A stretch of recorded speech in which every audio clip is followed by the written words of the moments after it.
यहोशू अध्याय 3। यहोशू अध्याय 3। बिहान को यहोशू सवेरे उठा और सब इस्राएलियों को साथ ले शित्तीम से कूच कर यरदन के किनारे आया, और वे पार उतरने से पहले वही टिक गए।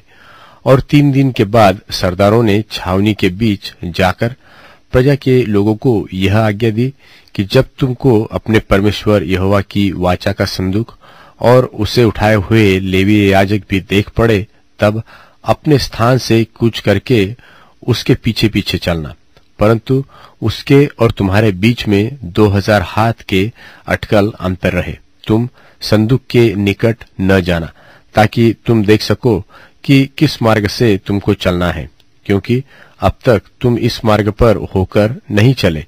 फिर यहोशू ने प्रजा के लोगों से कहा, तुम अपने अपने आप को पवित्र करो, क्योंकि कल के दिन यहोवा तुम्हारे मध्य में आश्चर्य कर्म करेगा।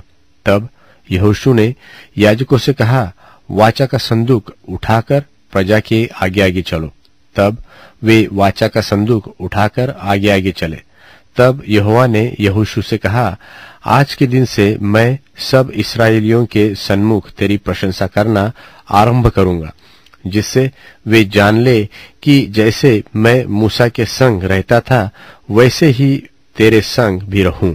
और तू वाचा के संदूक के उठाने वाले याजकों को यह आज्ञा दे कि जब तुम यरदन के जल के किनारे पहुंचो, तब यरदन में खड़े रहना। तब यहोशू ने इस्राएलियों से कहा कि पास आकर अपने परमेश्वर यहोवा के वचन सुनो।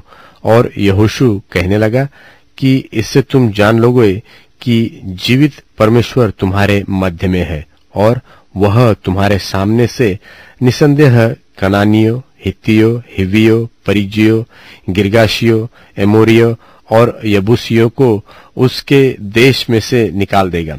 सुनो, पृथ्वी भर के प्रभु की वाचा का संदूक तुम्हारे आगे आगे यरदन में जाने पर है। इसलिए अब इस्राएल के गोत्रों में से 12 पुरुषों को चुन लो। वे एक एक गोत्र में से एक पुरुष हो। और जिस समय पृथ्वी भर के प्रभु यहोवा की वाचा का संदूक उठाने वाले याजकों के पांव यरदन के जल में पड़ेंगे, उस समय यरदन का ऊपर से बहता हुआ जल थम जाएगा और ढेर होकर ठहरा रहेगा।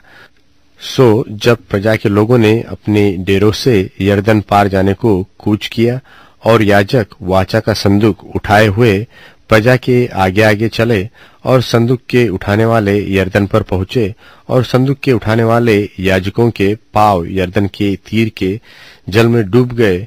यरदन का जल तो कटनी के समय के सब दिन कडारों से ऊपर बह रहा था। तब तो जो जल ऊपर की ओर से बह रहा था, वह बहुत दूर अर्थात आदाम नगर के पास, जो सारतान के निकट है, रुककर एक ढेर हो गया और दीवार सा उठा रहा। और जो जल अराबा का ताल, जो खारा ताल भी कहलाता है, उसकी ओर बहा जाता था, वह पूरी रीति से सूख गया। और प्रजा के लोग यरीहो के सामने पार उतर गए। और याजक यहोवा की वाचा का संदूक उठाए हुए यरदन के बीचों बीच पहुंचकर स्थल पर स्थिर खड़े रहे, और सब इस्राएली स्थली स्थल पार उतरते रहे, निदान उस सारी जाति के लोग यरदन पार हो गए। सारी जाति